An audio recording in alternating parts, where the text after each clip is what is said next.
Listening ad-free on Amazon Music. On the evening of March 1st, 2018, 55-year-old Ted Shaughnessy placed a necklace in a glass display case in his high-end jewelry store in Austin, Texas.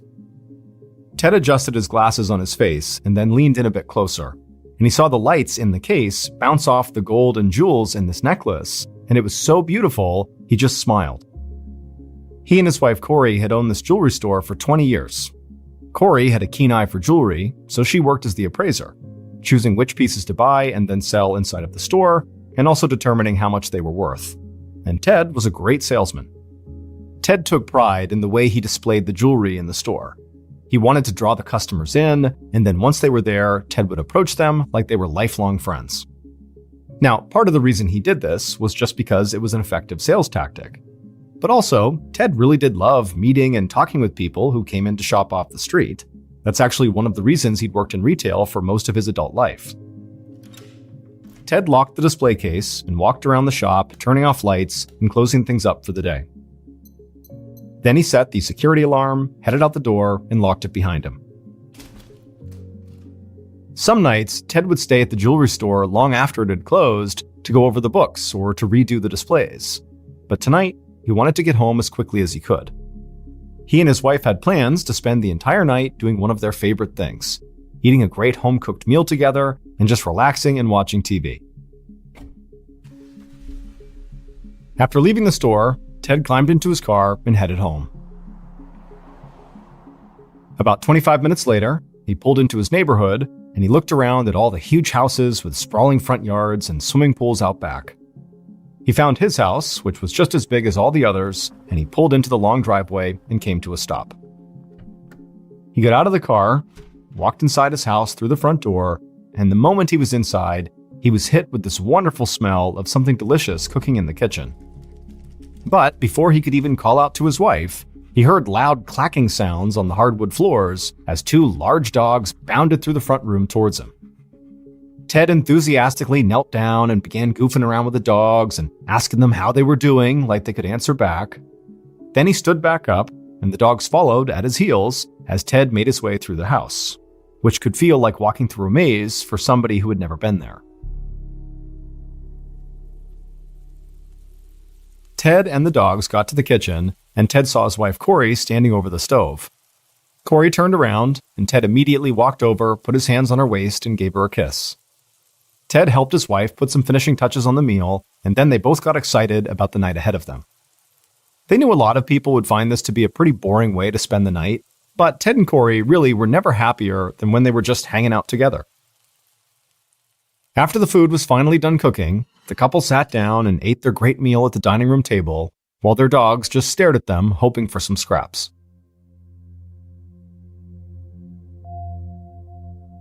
After they were all done eating, Ted cleared the table and took the dishes into the kitchen. One of the dogs, a Rottweiler named Bart, followed him every step of the way. After Ted rinsed off the dishes, he joined his wife on the couch in the front room. He draped his arm around her shoulder, and she leaned her head on his chest as they began to watch TV. They spent the night flipping between channels, really only half paying attention. Most of the time, they just talked about things at the jewelry store, and also how their son and his girlfriend seemed to be getting pretty serious. Even though their 19-year-old son only lived about 2 hours away in College Station, Texas, and they saw him often, it still felt strange to be empty nesters, and not to have him in the house anymore. Before they knew it, they had spent hours just sitting there talking, and they'd both begun to feel tired. So Ted flipped off the TV, and the couple headed to their bedroom, with both of their trusty dogs trotting along right behind them.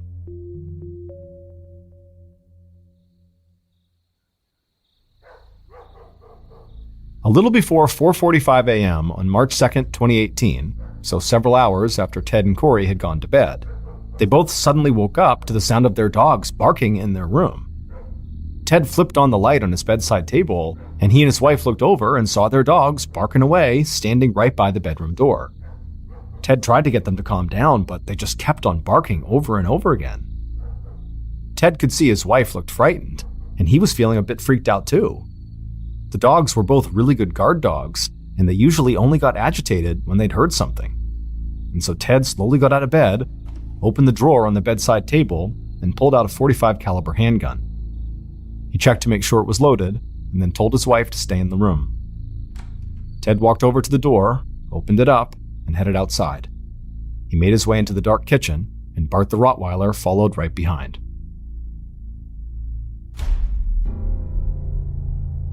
Just a few minutes later, Corey threw open her closet door, jumped inside, and slammed it shut behind her. She crouched down in the corner, trying to make herself as small as possible, and as she sat there panting, out of breath, she clutched her phone in one hand, and in the other hand, she was holding a .357 caliber revolver. She dialed 911 on her phone and pressed it to her ear, and at the same time, she held the gun out in front of her, aimed at the closet door in case anybody approached her. She heard the sound of the emergency operator on the other line, and she said the police needed to get to her house right away. Multiple gunshots had been fired, she didn't know if her husband was even alive at this point, and she said she was sure she would be dead within seconds.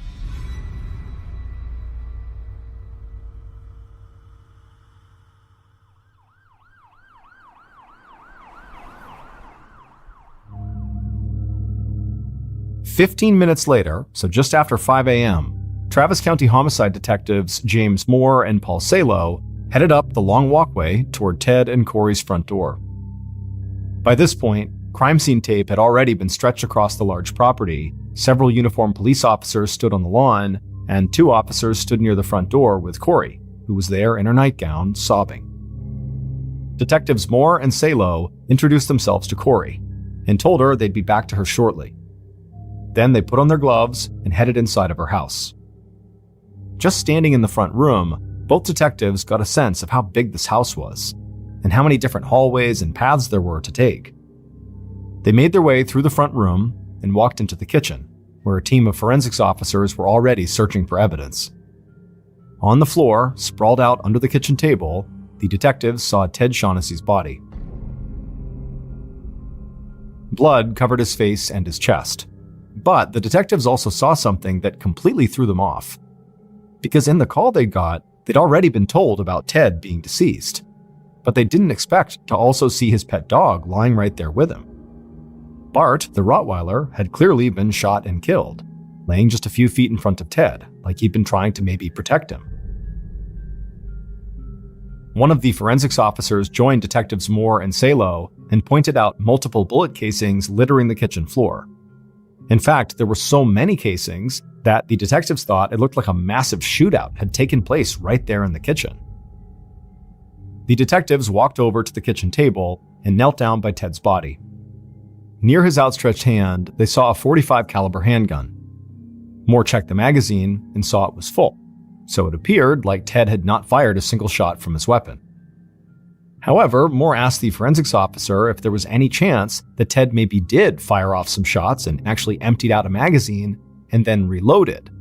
And then once it was reloaded, maybe he didn't fire again, giving the impression he had not shot at all. Now, Moore didn't think this was likely, but he just wanted to be sure. The forensics officer told him they were still looking at everything, but so far, none of the casings they'd found matched the caliber of Ted's gun. So very likely Ted did not fire a single shot. After spending some time searching the kitchen and also studying Ted's wounds, Moore and Salo began to make their way through the rest of the house. They found a home security system that was not armed, and they didn't find any evidence of forced entry at the front, back, or side doors. They thought maybe whoever had killed Ted had been invited inside the home, or at the very least had a key. However, as soon as they stepped into one of the bedrooms, they immediately began to rethink that theory. Based on the way the room was decorated, it appeared to belong to a young man. But more importantly, when they looked inside this room, they could see that one of the windows was open, and the window screen had been removed and dropped down onto the ground just outside. Moore and Salo went back to the kitchen and told the forensics officers what they just found. And as members of the forensics team headed to that bedroom, the detectives made their way to the front of the house and walked outside. They saw Ted's wife, Corey, still standing with the 2 officers. They approached her and gently asked if she was up to answering a few questions. Corey wiped some tears away from her face, but then nodded and said she was. And so Detective Salo asked her if she could just walk them through what had happened that morning. Corey said that she and her husband had woken up sometime around 4:45 a.m. when they heard their dogs barking. Ted had grabbed his gun and walked out with one of the dogs, while she had stayed back in the bedroom with the other dog. But then she said she heard gunshots coming from the kitchen, so she grabbed her own gun and ran out of the bedroom. She could hear her husband screaming, but there was also this bright light shining directly at her, making it really hard to see. All she could see were shadows moving around in front of her. But then she saw one of these shadows fire a gun and kill one of their dogs, and so instinctively she raised her own gun and unloaded her weapon, trying to hit the shadow. Detective Salo asked her what kind of weapon she had, and Corey said she had a .357 revolver. Salo and Moore looked at each other, but didn't say anything. Corey had just admitted she fired her weapon inside the house, and they've just found her husband dead from gunshots. So either she was lying and was making this whole thing up about shadows to cover up her part in the crime, or this really happened. Detective Moore asked Corey if one of the bedrooms in the house belonged to a young man. Corey said they must mean her son's room. She said she still had his room, but he was 19 years old now and lived a couple of hours away with his girlfriend. And she'd already asked an officer to call them right after police had arrived, and they were on their way right now. Detective Salo asked Corey if she could give any description of the person she'd fired her gun at, even though it was dark and shadowy. Corey shook her head and said no. She figured it was just a burglar. After all, she and Ted were well known in the area for their jewelry store and for having made a good amount of money. And so they knew they were a target for robbery. After this, Salo and Moore stepped away from Corey and headed back inside the house. And already they were starting to question some of Corey's answers. Like most spouses in murder cases, Corey was immediately considered a suspect, and the fact that her weapon had been fired in the house only made her a stronger one. On top of that, when she called 911, she said she was hiding in the closet, and she was sure whoever was inside her house was coming for her. But when the police had arrived and done a sweep of the house, nobody was there. Finally, Corey had just claimed that she thought this was all a robbery gone bad. However, the detectives had walked through the house and seen stacks of cash, high-end jewelry, and expensive electronics just laying out, untouched. And Corey and Ted's safe did not look like anyone had even tried to break into it, so why would a robber leave without taking a single thing of value? Still, the son's bedroom window had been opened, and so if Corey had done that to try to stage things to make it look like a break-in and robbery, she didn't do anything else to the house to back that up. The detectives talked this over as they went back to the son's bedroom, and when they walked in, one of the forensics officers had a smile on his face, and he said they had just pulled a really clear fingerprint off the outside of the window, so they hoped that would lead them right to the person who had climbed in. And as Moore and Salo stood there, something began to hit them. If somebody did really break into the house through this window, climb into this bedroom, and then make their way all the way to the kitchen, they would almost have to have some previous knowledge of the layout of this place. Because even with all the lights on, this was not an easy house to navigate. It was massive and basically like a big labyrinth. So now, the detectives felt almost convinced that even if Ted's wife was not involved, somebody who Ted knew and who had very likely been to this particular house many times must have been his killer.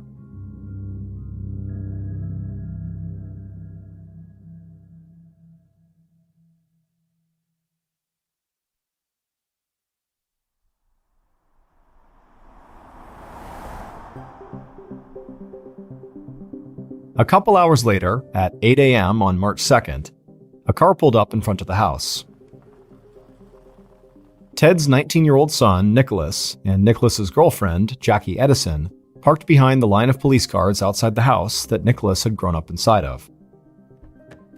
They both got out of the car and immediately spotted Corey, who was still standing in the front yard, and began running towards her.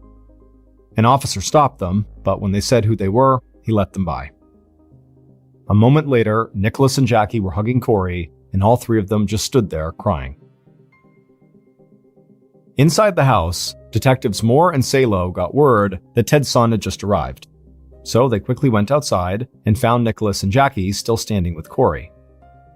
The detectives apologized for interrupting, but they asked Nicholas if they could talk to him for a few minutes. Nicholas said of course, and then followed the detectives across the yard to a spot where they'd be able to talk without anybody else hearing.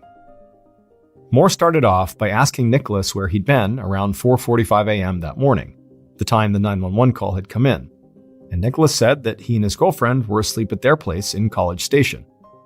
Jackie was a student at Texas A&M down there, and Nicholas worked trading stocks as a day trader. Moore took down a few notes and then asked Nicholas if there was anyone he could think of who had a problem with his father and might have wanted to do this. But Nicholas shook his head and said basically everybody who knew his parents loved them. Moore asked if there was anything at all about Nicholas's dad that he could think of that could maybe help them, even if it was really small. Nicholas thought about it for a few seconds, and then suddenly his eyes went wide, like he just remembered something. He said there was one thing that could be important, but it was a really weird situation. When he'd still been living at home, his next-door neighbor had come to him and said she thought that her husband was cheating on her. This neighbor knew Nicholas was pretty good with technology, so she'd asked if there was any way he could track her husband or something, and she told him she would pay him for his services. Nicholas had felt strange getting involved in something like this, but his next-door neighbor was a nice woman and a good friend of his mother's, so he had helped her. He had put a tracker on her husband's car and followed him one night to another woman's house, and it became clear pretty quickly that the man was cheating on his wife. Now, Nicholas got a worried look on his face. He'd always assumed the husband never knew he was involved in helping the wife catch him cheating. But if this man had found out it was him, he might have wanted revenge, and his dad might be dead because of it. After that, the detectives told Nicholas he could go rejoin his mother. After he had walked off, the two men just looked at each other and shook their heads in disbelief. That was a really weird story. Neither of them had ever run into a teenager who had acted like a private investigator to catch a cheating husband. It almost sounded made up, or like something the kid might have watched on TV. But regardless, it was a good lead. After Moore and Salo finished up their initial work at Ted and Corey's house, they walked next door to the neighbor's house. They knocked on the front door, and a woman answered, and quickly she invited them inside. They all sat down at her kitchen table, and the detectives didn't waste any time. They needed to know if Nicholas's wild story about trailing this woman's husband was true. The woman looked a little embarrassed, but she said Nicholas was telling the truth. She felt bad for dragging a teenager into her marital problems, but she had been desperate. Detective Moore leaned in and told her he did not need all the details about her marriage, but he needed to know one thing. It was extremely important. Had she ever told her husband about Nicholas's involvement in all of this? The woman didn't hesitate.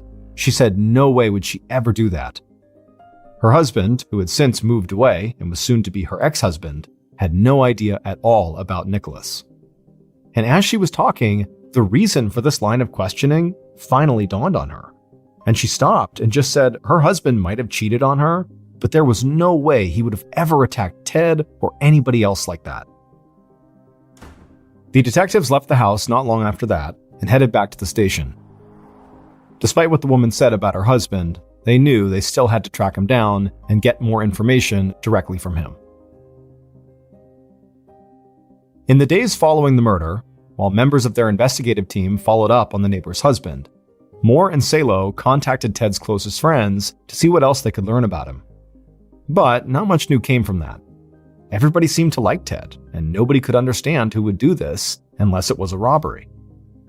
Now, while the detectives still were not convinced Ted's death was the result of a robbery gone wrong, they did start to look more into the jewelry store to see if maybe somebody had been staking the place out and following Ted home. However, they got a phone call from Ted's son, Nicholas, that caused them to quickly change the direction of their investigation. Nicholas was aware that his bedroom window had been found open on the night his father was killed, and he said he just couldn't stop thinking about it, and in fact, there was something he felt like he needed to share with the detectives. He told them when he was younger, he would use his bedroom window to sneak out of the house and then get back inside without his parents knowing. It was just stupid teenager stuff, nothing serious, but he did it so often that he made a habit of just keeping that window unlocked.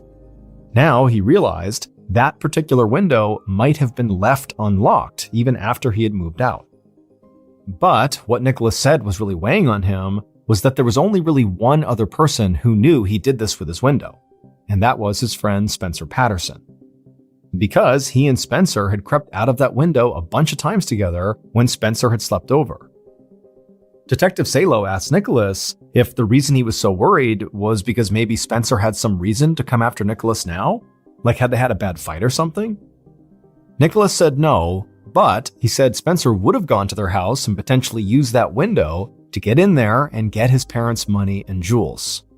Nicholas said Spencer had not really grown up with money of his own, and he'd always been kind of jealous of how wealthy Nicholas's family was. And there was more. Spencer not only knew about the bedroom window, he also knew exactly where to find Nicholas's parents' safe.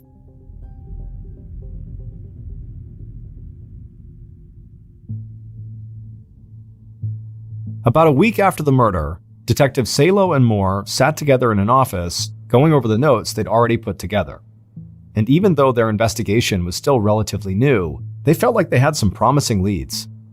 They still thought there was a strong chance that Corey had simply shot her husband, because in addition to what they'd learned at the house, they'd now discovered that Corey was the beneficiary of Ted's $1 million life insurance policy. She also stood to gain sole ownership of the jewelry store and the house, which were both worth a ton of money too. The detectives believed they'd have a clear idea about Corey's potential involvement in the murder when they got the results of the ballistics tests that would show if Corey's gun had fired the bullets that killed Ted. But the detectives had also started to consider that maybe Corey had been right. Maybe this was a robbery gone bad. And if that was the case, Nicholas's friend, Spencer, had to be high on their suspect list. Even if this robbery had not actually been successful, Spencer did know that Ted and Corey were wealthy, he knew how to sneak in through Nicholas's window, he knew his way around the maze-like house, and he knew where the safe was. Detective Moore picked up the phone, put it on speaker, and called the number he had for Spencer. Spencer picked up, and Moore quickly introduced himself and then immediately launched into a series of questions. The detectives learned that Spencer had gone over to Ted and Corey's house for dinner about a month ago when Nicholas had been visiting. And they said that they had treated him like he was one of the family, just like they'd done since he was a kid. Moore asked Spencer how he and Nicholas used to sneak out of the house when they were younger. And Spencer talked about using the bedroom window, just like Nicholas had said. While the detectives talked to Spencer, they kept getting the feeling like he was holding something back. The kid was being very cooperative and answering their questions, but there just seemed like there was always this hesitation, or like he was about to say something and then chose not to. By the end of the call, Moore and Salo still did not feel satisfied, so they scheduled an in-person meeting with Spencer. And in the meantime, they decided to keep a close eye on their other major suspect. About a week later, in late March, Nicholas and Jackie were sitting on the couch in the front room of Ted and Corey's house, looking at Corey as she stared out the window onto the street. Nicholas didn't want his mom to be alone, so he told her that he and Jackie would stay at the house as long as they needed to. That had cheered Corey up, but it was clear she was still struggling.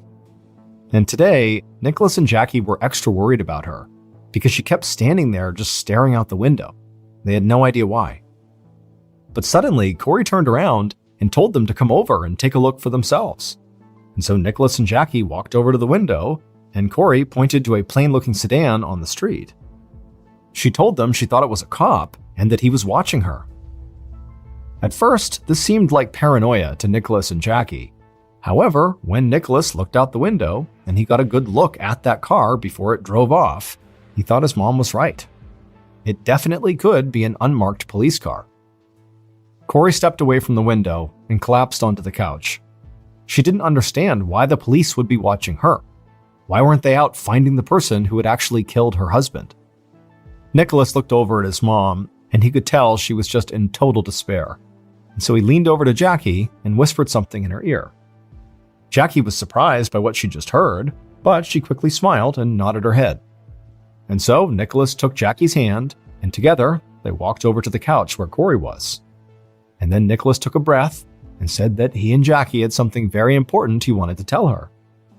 They were not just boyfriend and girlfriend anymore, they had actually gotten married. Corey instantly sat up and just stared at them for a second, shocked. Nicholas quickly said that they had planned to tell her and Dad when they came to visit next, and they still wanted to have a big ceremony, but they had just decided they wanted to spend the rest of their lives together, and so they had just gotten it done and gotten married. After a tense couple of seconds, Corey broke down in tears, but these were tears of joy. She got off the couch, smiled, and hugged Jackie, and told her how happy she was to welcome her to the family. Then Corey said Jackie should go pick an engagement ring from their jewelry shop, and then they should have a big engagement party. Even if they were already married, she didn't want her to miss out on anything. And who knows, maybe this was a way for them to start to heal a bit and move forward as a family. Nicholas was very relieved. He was so glad the news had made his mom as happy as he hoped it would. But as excited as she seemed, and as much as they all wanted something to celebrate during this terrible time, Nicholas just couldn't shake the image of that unmarked police car staking out his mother's house.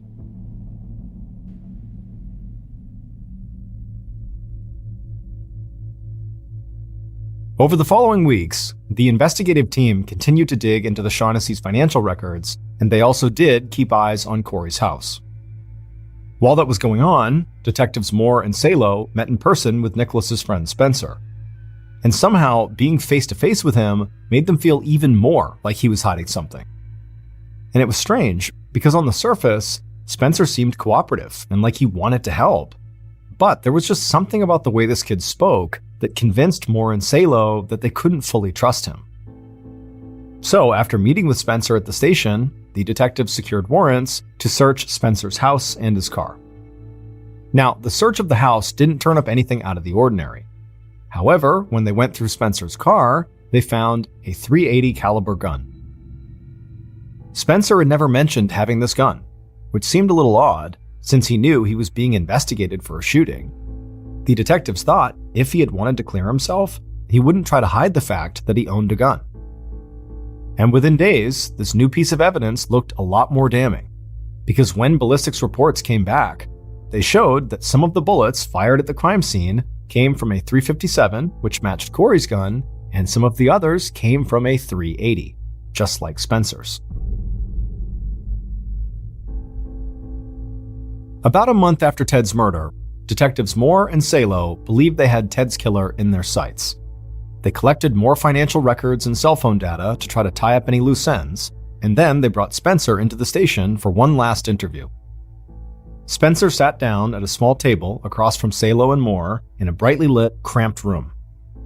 He'd always seemed a bit nervous to the detectives, but today, he looked like he was carrying the weight of the world on his shoulders. But despite that, Moore and Salo didn't go on the attack. Spencer was young, and he was nervous and scared. So, Moore tried to put him at ease.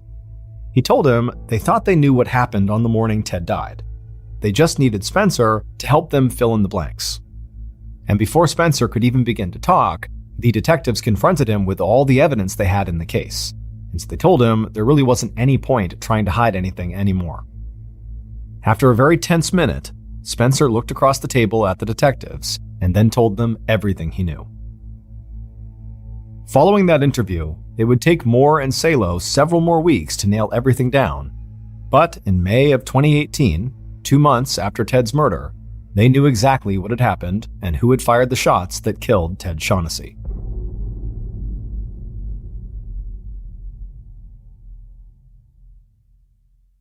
Based on Spencer's interview, cell phone data, and evidence collected throughout the investigation, here is what police believe happened to Ted in the early morning hours of March 2nd, 2018.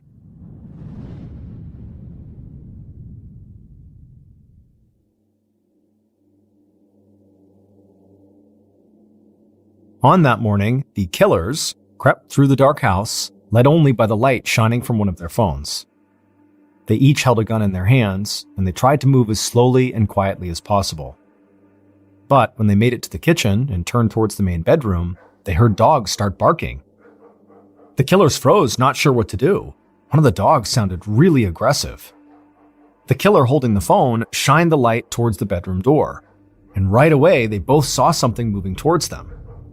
As the barking got louder and they heard footsteps and loud clacking on the wooden floors, suddenly the light illuminated the dog, and it was the Rottweiler Bart, bounding towards them, baring his teeth. One of the killers instinctively raised their gun and fired off a shot. The dog squealed and fell to the kitchen floor. Ted screamed and ran into the kitchen after the dog. He raised his gun, but before he could get a shot off, now both killers started firing. The sound of gunshots crashed through the house as bullets hit Ted in the back, the thigh, and the head. Ted collapsed to the floor under the kitchen table, dead. The killers began shouting at each other, starting to panic. This had not gone the way it was supposed to. But before they could make another move, bullets came whizzing out of the dark into the kitchen, hitting the wall and sending pieces of plaster onto the floor.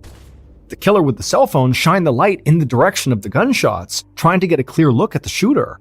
Their hands were shaking and they couldn't really aim well, but still the killers just held their guns and started firing wildly. And then finally, the shots stopped and the kitchen fell silent. One of the killers shouted that they needed to get out of there, so they ran out of the kitchen, into one of the bedrooms, and climbed out the open window. Outside, they ran as fast as they could through the darkness back to a car they'd parked down the street. They got in, and one of the killers hit the gas and floored it through the neighborhood, while the other killer sat panicking in the passenger seat. They both knew they had screwed up, and now they were going to have to get in touch with the people who had hired them and tell them they'd only taken out one of the intended targets.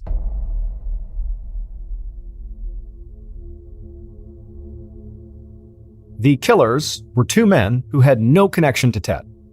However, the two people who hired these men were Ted's own son, Nicholas, and the woman Nicholas had secretly married, Jackie Edison. Nicholas knew if both of his parents were dead, he would inherit their store and their house and benefit from their life insurance policies, all of which would have made him a multimillionaire. And Nicholas really wanted that money, because he had gone into quite a bit of debt from playing the stock market as a day trader.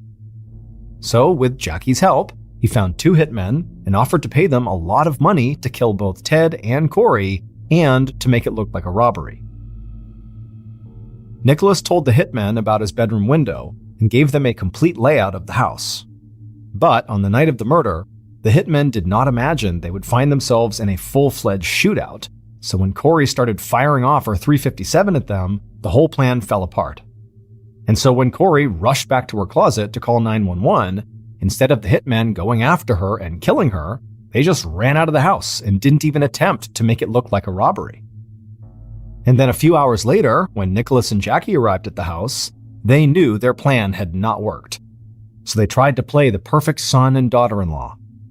Nicholas also sent the cops after the neighbor's husband and his close friend Spencer.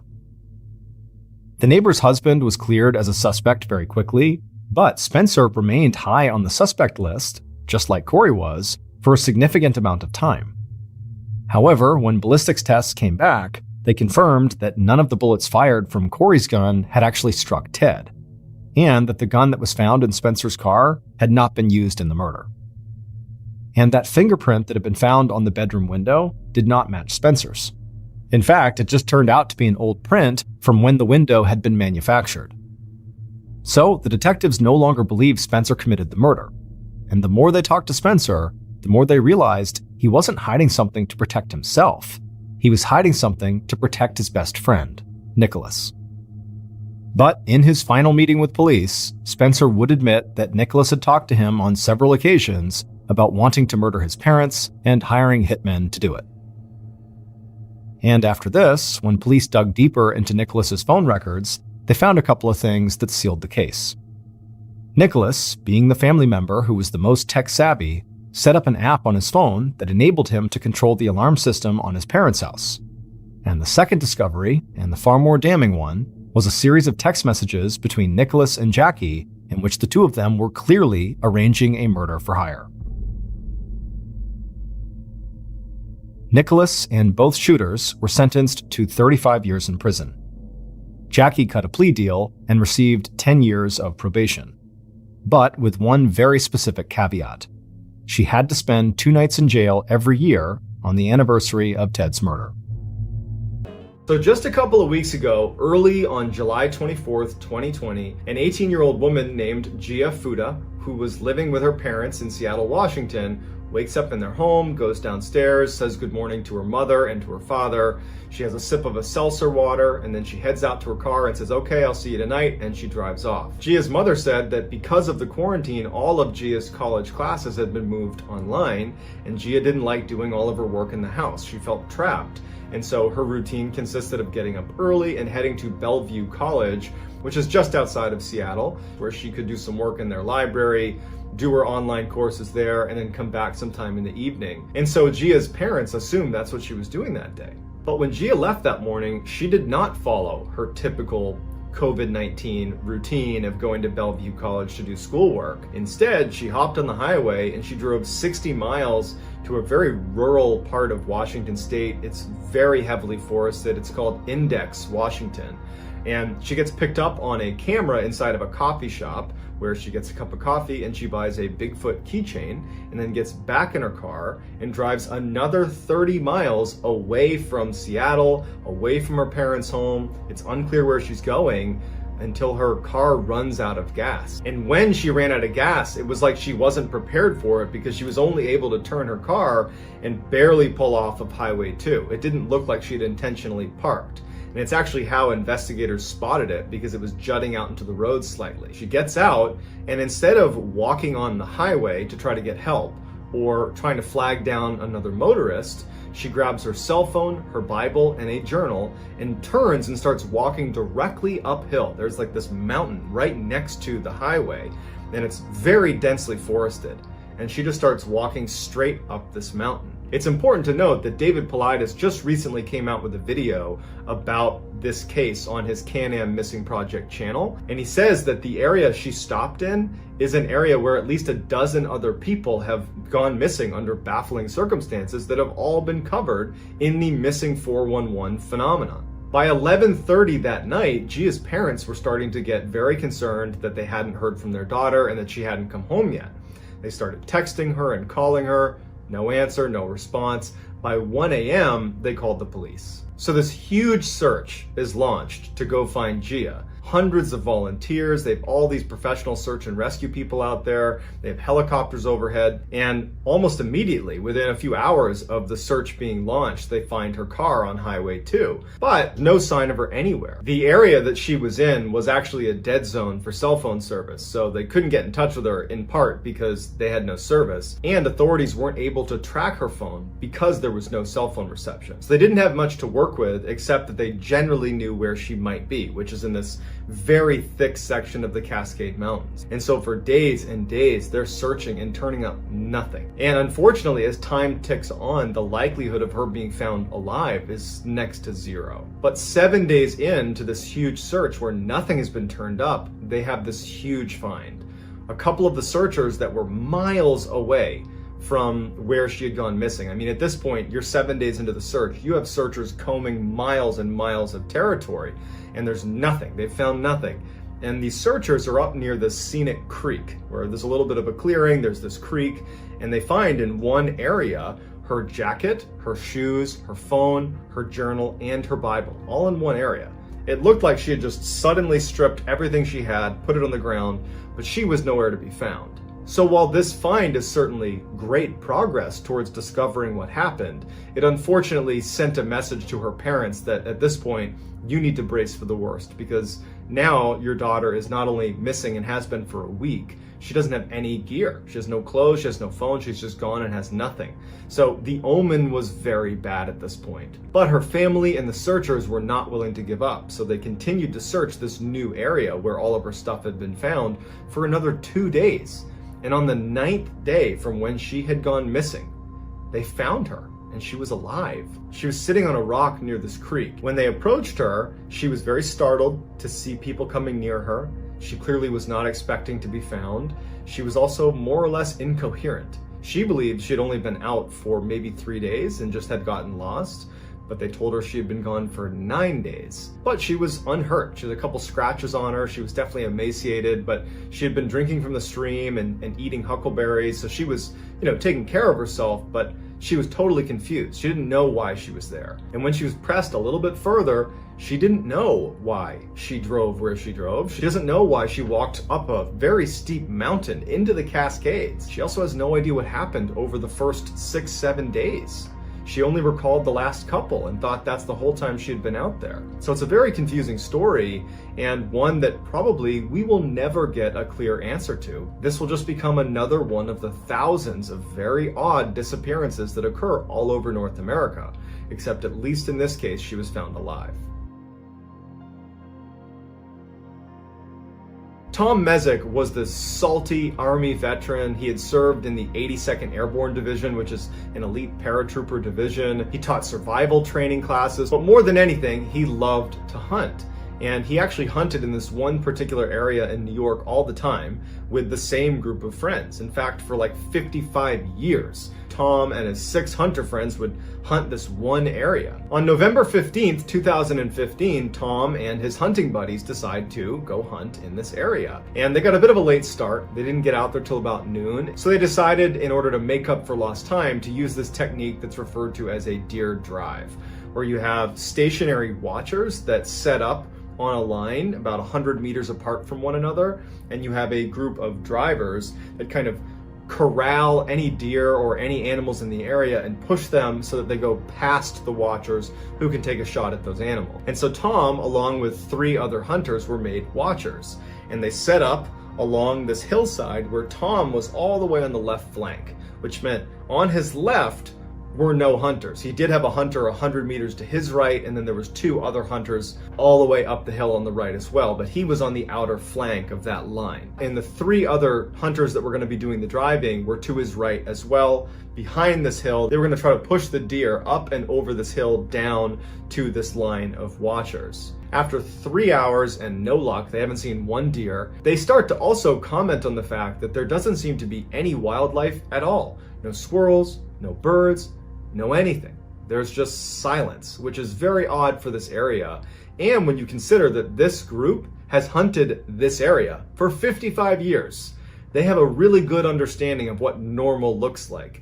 And before anything happened with Tom, they were already talking about how strange that was. Also, one of the watchers who was right next to where Tom was, about 100 meters away, he recalled hearing a very distinct sound, like a whooshing sound or a snapping sound, coming generally from where Tom was. But he didn't think much of it at the time. That is, until they got back to their cars after calling off the hunt because they had been unsuccessful, and everyone's there except for Tom. And they go back out, they're yelling for Tom, they're wondering, did he fall down? They're like, okay, let's radio him, because everybody had radios. There's no answer from Tom. They're searching the area where he was. They start shooting their rifles into the air. They can't find him, and they think, okay, well, we don't know what he's doing, but this guy is super competent. He was healthy. Let's just go to the cars and wait for him. And so they're sitting at the parking lot, which is not very far from where they were hunting. And this is an area they always parked in, and this is an area they always hunted in. So they knew that Tom knows where they're going to be. And so they sat there waiting, and he's just not showing up. So eventually, the hunters call it in to the rangers that he's gone missing.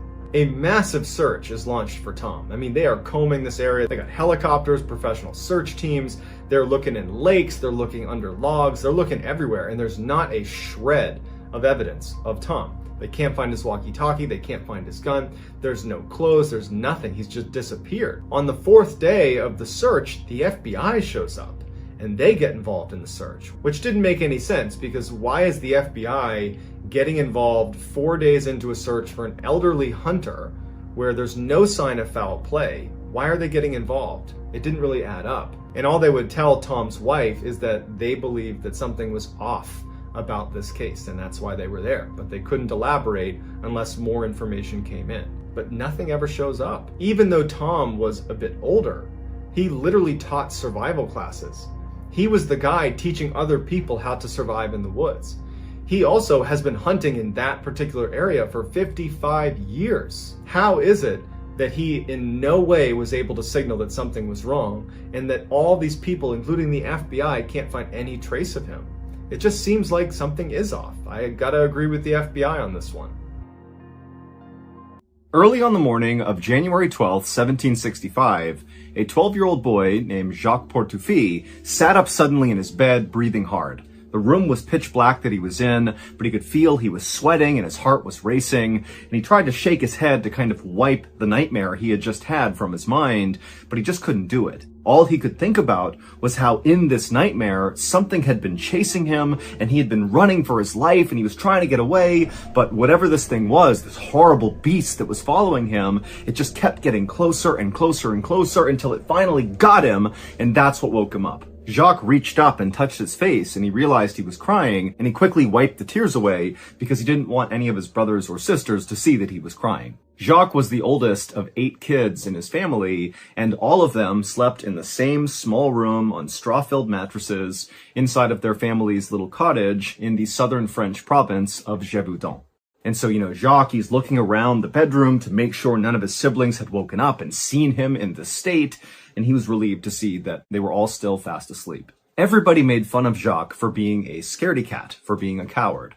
And to Jacques, this really hurt his feelings because on some level, he knew it was kind of true. In fact, just a couple of months earlier, he had lost in a physical fight with a much younger boy, and afterwards, Jacques had cried, and the whole town had seen this happen, and so afterward, all the kids began calling Jacques the wet chicken, and even Jacques' brothers and sisters began joining in and calling him the wet chicken, and really making him feel totally ashamed. And it wasn't like the adults in this village were stepping up and protecting Jacques, because to them, Jacques was kind of like a liability. In this part of France, the winters were brutal. People died all the time in this village from the weather. And then the summers brought all these outbreaks of disease, which wiped out even more people in this village.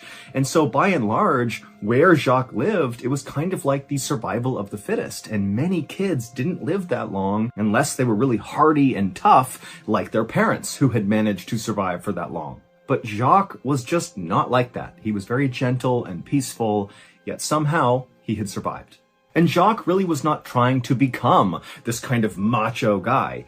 Instead, he really wanted to be a priest, like his uncle. But his uncle lived far away, and so it was tough to see his uncle all that often, to learn about, how to become a priest. But any time Jacques did get a chance to actually see his uncle, he would have a chance to read all these books and study alongside his uncle. And so for a little while, it was like Jacques was transported away from the hardships of his village to the life that in many ways he wished he had. A quiet, peaceful, very studious life. But deep down, Jacques felt like there was no chance he would ever actually escape this little village where he effectively was an outcast.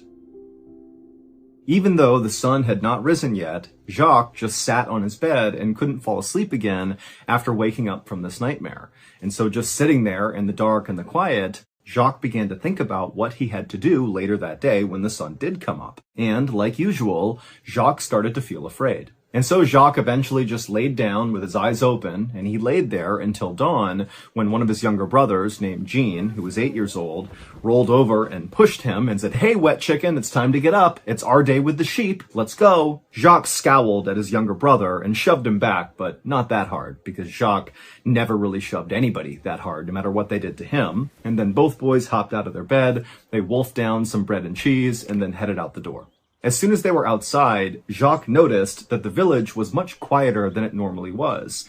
But then again, these days, villagers did not leave their homes unless they absolutely had to. And so Jacques and Jean made their way away from their cottage down the dirt road to the pen where their family kept all of their sheep. And the boys opened up the gate and then used their staffs to kind of corral the sheep out of the gate back onto the road. And as the sheep kind of bleated and baaed and bumped into each other, the boys worked hard to kind of organize them on the road. And then once the sheep understood which direction they were going, towards the forest, a very familiar walk for the sheep, they kind of fell into line and just began walking very casually, like they knew exactly where to go. And once the sheep had fallen into this kind of routine rhythm, Jacques and Jean fell in behind them and just walked quietly after them. And as the boys walked, they both constantly kept looking left and right and ahead of the sheep and behind them, constantly scanning for danger, because they knew something was out here.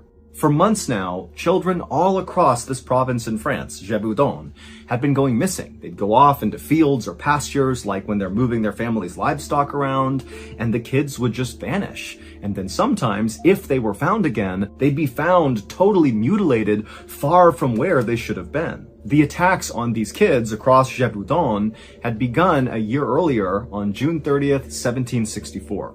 On that day, a 14-year-old girl, who actually was the older sister of one of Jacques' friends, had disappeared and then been found again later that day, partially eaten in a field near her home after she had not come home with the family's cattle. Now, of course, this was very tragic, but to this point, there had not been any other attacks, so there was no pattern here, and so the assumption was she must have been attacked by a wolf, which did happen, and often two children, because kids at this time in France were often in charge of tending to their family's grazing animals, the way Jacques and Jean were going out with their sheep. You know, these kids were small, they couldn't really defend themselves, and if a wolf set onto them, there was very little they could do. But 5 weeks after this 14-year-old girl was found dead and mutilated in the field, 2 more teenagers were also found mutilated and dead in a field. And really, this was only the beginning. As summer turned to fall that year, more and more kids went missing and then turned up dead in fields, partially mutilated. And the more these attacks happened across southern France,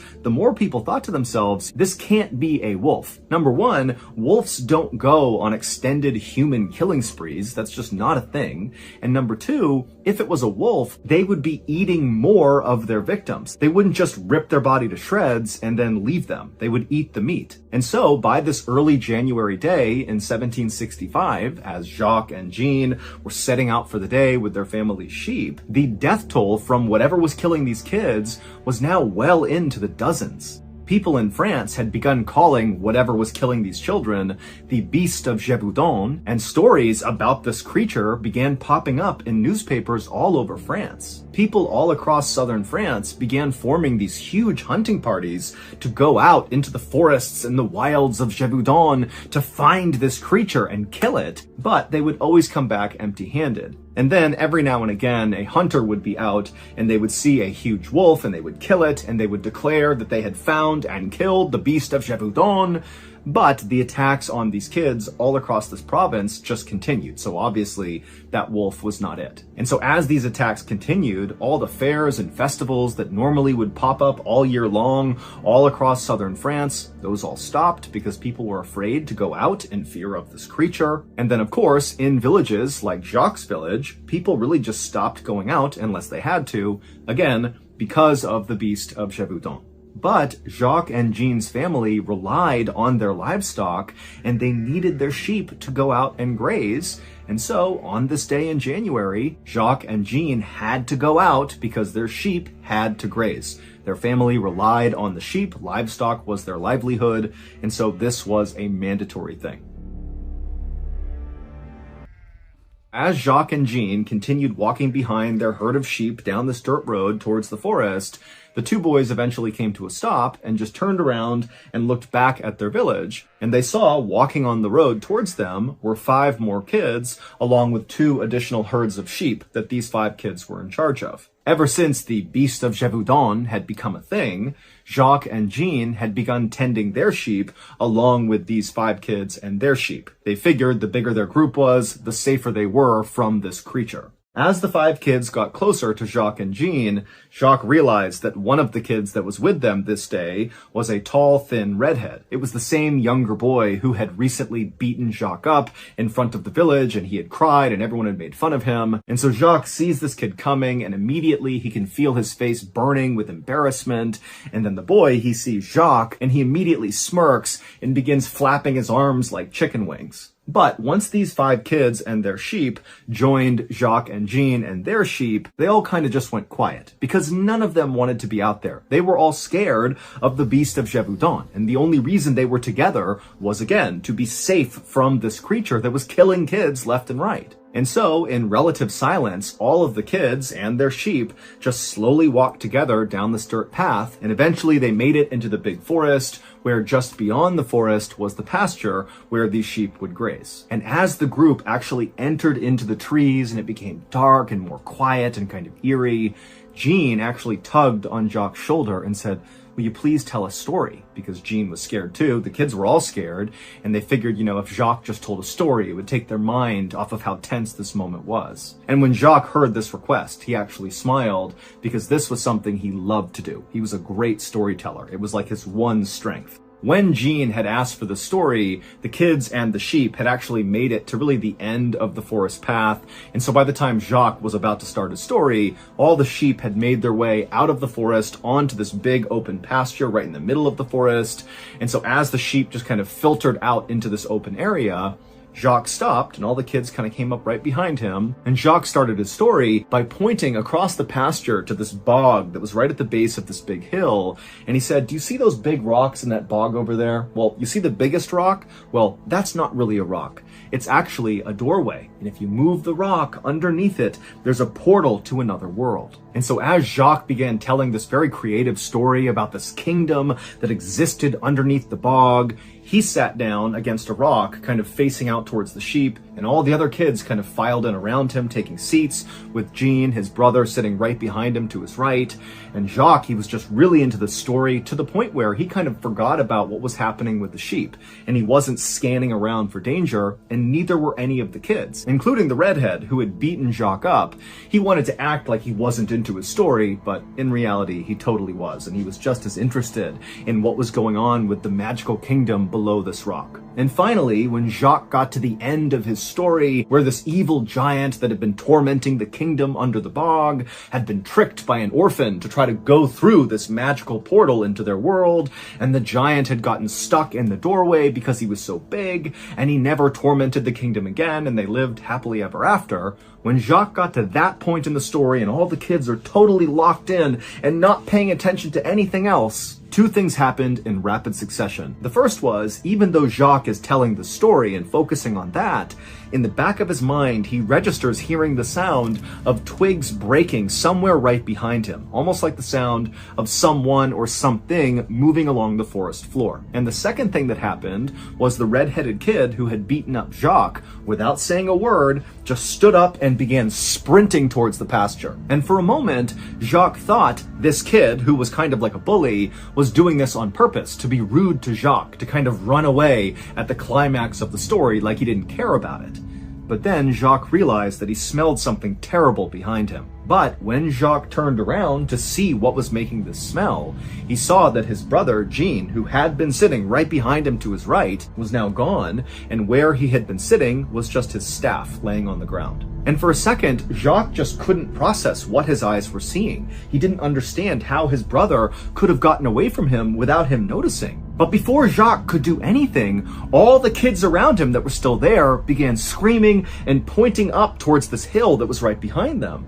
And so Jacques turned around, and to his horror, he saw there was this huge 12-foot tall creature that was covered in fur. It looked like an oversized wolf, but it was standing on two legs, and its bones seemed like they were too big for its own skin, and it made it seem very angular and jagged. And as it kind of loped grotesquely up the hillside, Jacques realized it was carrying in its front arm Jean, who was screaming and kicking but could not get away from this creature. Jacques understood that this was the beast of Gévaudan, and it was going to go kill his brother. And immediately Jacques is thinking, "You gotta run away, get to safety, get out of here." And all the kids around him, that's what they did. They took off running towards the pasture. They didn't care about Jean, they only cared about themselves. And so Jacques, he knows he needs to get away, save himself, but his legs just will not move. He is rooted to the spot because something inside of him told him he has to save his brother. It doesn't matter if everyone thinks he's a coward. That's his brother. He needs to do something. And so Jacques, he turns to the kids who are running away from him,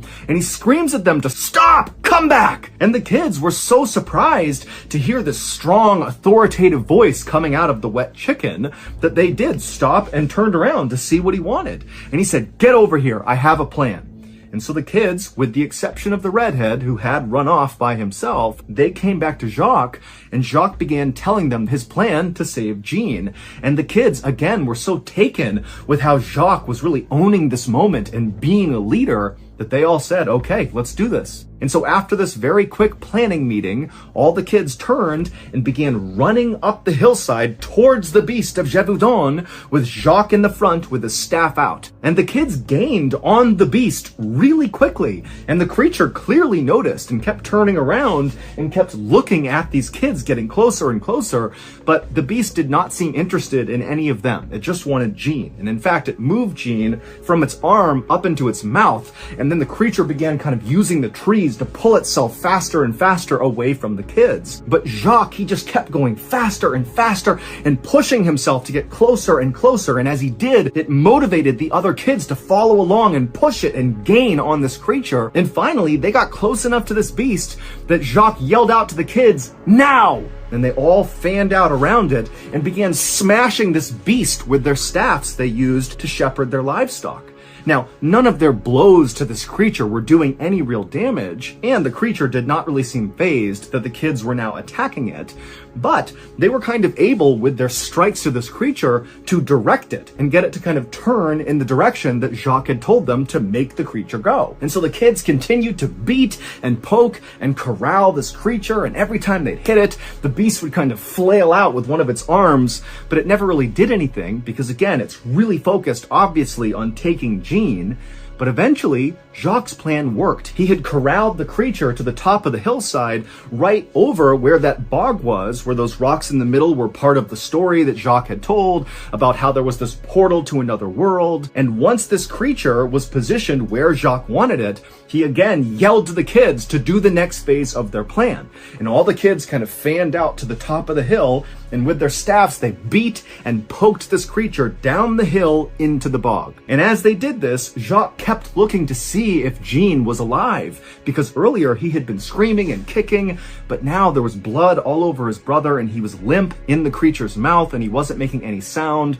But Jacques didn't care. He wanted to get his brother back, dead or alive. And so finally, Jacques stepped forward from the group, and he wound up and he smashed the beast as hard as he could, hard enough that the beast actually kind of stumbled forward into the actual marshy bog. And what Jacques knew about this bog and why he had come up with that particular story about there being a gateway to another world is weeks earlier, he had actually accidentally stepped into this bog and saw it was really deep. And he had been lucky enough that he had grabbed a rock and kind of pulled himself out, because if he hadn't, the bog kind of functioned like quicksand. You could get stuck in the bog and never get out again. And this is what happened to the beast of Gévaudan.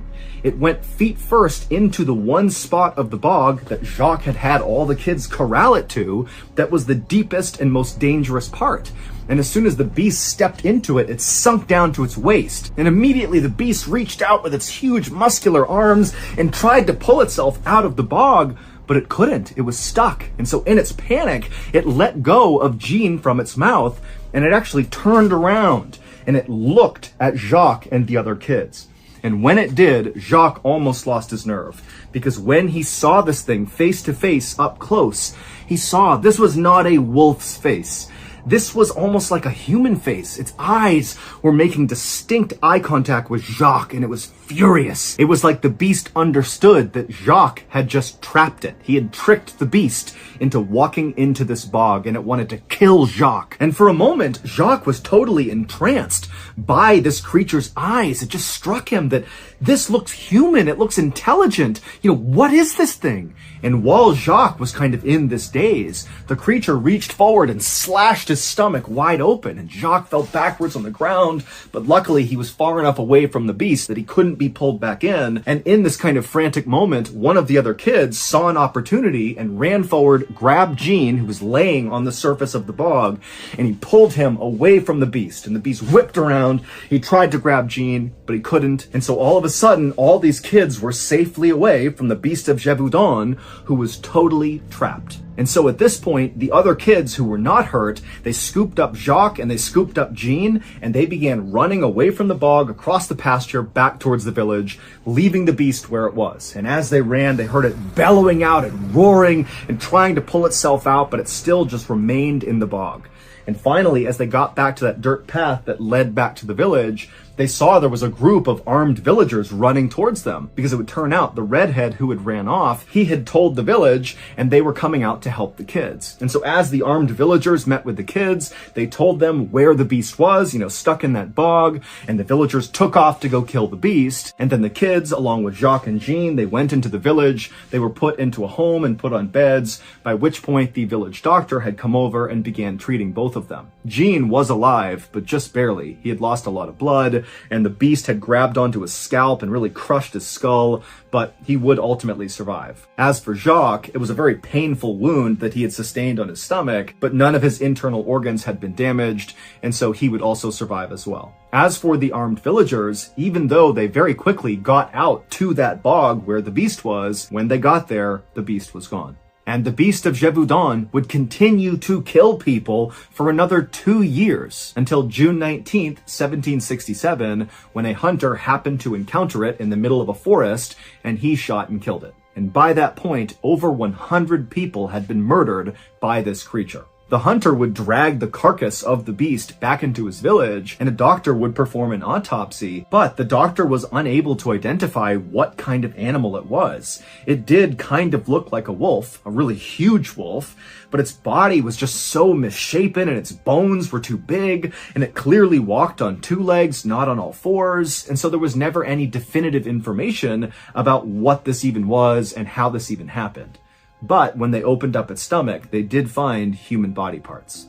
Jacques was one of the only people to have ever survived an encounter with the beast of Gévaudan. And so he was celebrated all across France, and he quickly went from being the wet chicken to the little hero, and his story would reach as far away as Boston, Massachusetts. And in fact, Jacques' story was so well publicized that it eventually reached King Louis XV, and he was so moved by it that he invited Jacques to come meet him, and after meeting Jacques, he loved him and offered to pay for his entire education. And so Jacques would get to finally leave this little village where he never quite fit in, and he would move to northern France and enroll in a prestigious school there, and he would spend his days reading and writing just like he had always hoped for.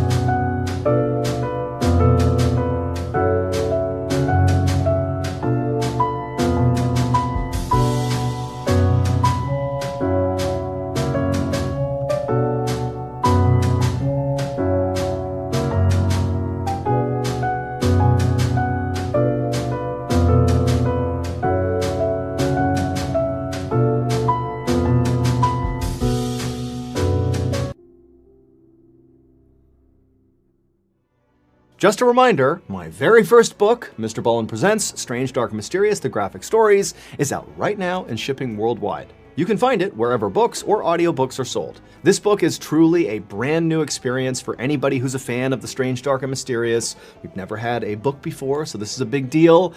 It's a collection of 9 stories. Some are new, some are old, but they're all awesome. The artwork is incredible. The storytelling is just superb. So if you have not purchased your copy yet, or you haven't bought it for one of your friends yet, come on, go to book.ballenstudios.com or go to wherever books are sold and get a copy today.